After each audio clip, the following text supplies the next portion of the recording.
बोलो श्री गणेश भगवान की जय, कृष्ण भगवान की जय, एकादशी माता की जय। अथ योगिनी एकादशी मातम।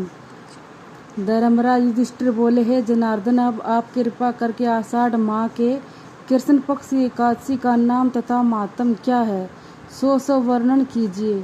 श्री कृष्ण भगवान बोले, हे राजन, आषाढ़ माह के कृष्ण पक्ष की एकादशी का नाम योगिनी है।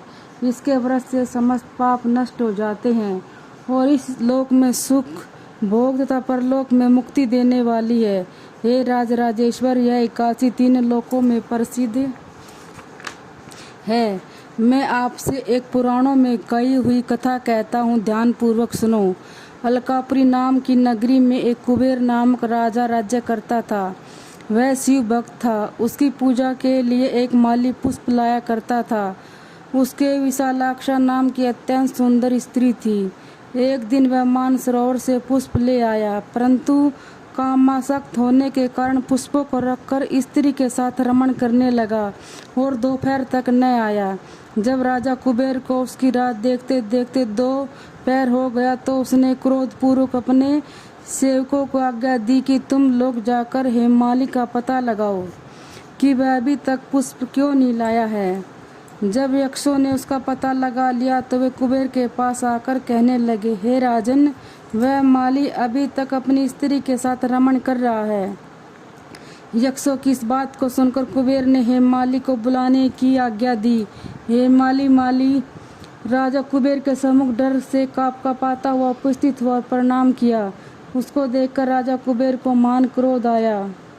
उसने कहा, हे पापी, मानिच कामी, तूने मेरे पूजनीय ईश्वरों के भी ईश्वर शिवजी का भी अनादर किया है। इससे मैं तुझे श्राप देता हूँ कि तू स्त्री का वियोग भोगेगा और मृत्युलोक में जाकर कोढ़ी होगा।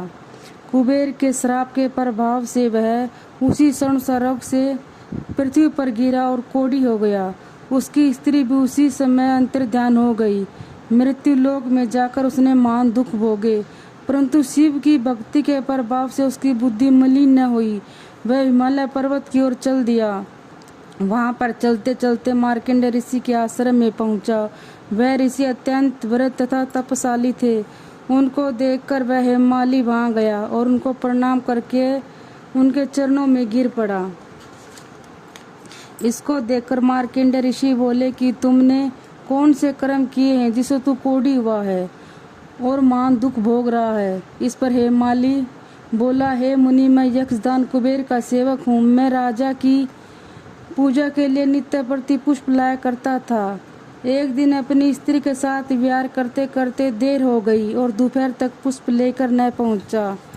उन्होंने मुझे श्राप दिया कि तू अपनी स्त्री का वियोग भोग और मृत्युलोक में जाकर कोढ़ी बन जा, तब दुख भोगा। इससे मैं कोढ़ी हो गया और महान दुख भोग रहा हूँ। अतः आप कोई ऐसा उपाय बतलाए जिससे मेरी मुक्ति हो। इस पर मार्कंडेय ऋषि बोले कि भाई, तूने मेरे सम्मुख सत्य वचन कहे हैं, इसलिए मैं तेरे उद्धार के लिए एक व्रत बतलाता हूँ। तू आषाढ़ माह के कृष्ण पक्ष की योगिनी एकादशी का विधि पूर्वक व्रत करेगा तो तेरे सभी पाप नष्ट हो जाएंगे। इस पर हेममाली बहुत प्रसन्न हुआ और मुनि के वचनों के अनुसार योगिनी एकादशी का विधि पूर्वक व्रत किया। इसके प्रभाव से वह फिर अपने पुराने रूप में आ गया और अपनी स्त्री के साथ विहार करने लगा। हे राजन, इस योगिनी एकादशी की कथा का फल 88,000 सहस्त्र ब्राह्मणों को भोजन कराने के बराबर है। इसके व्रत से समस्त पाप दूर हो जाते हैं और अंत में स्वर्ग मिलता है। बोले श्री कृष्ण भगवान की जय। ओम नमः भगवते वासुदेवाय। ओम नमः भगवते वासुदेवाय। ओम नमः भगवते वासुदेवाय।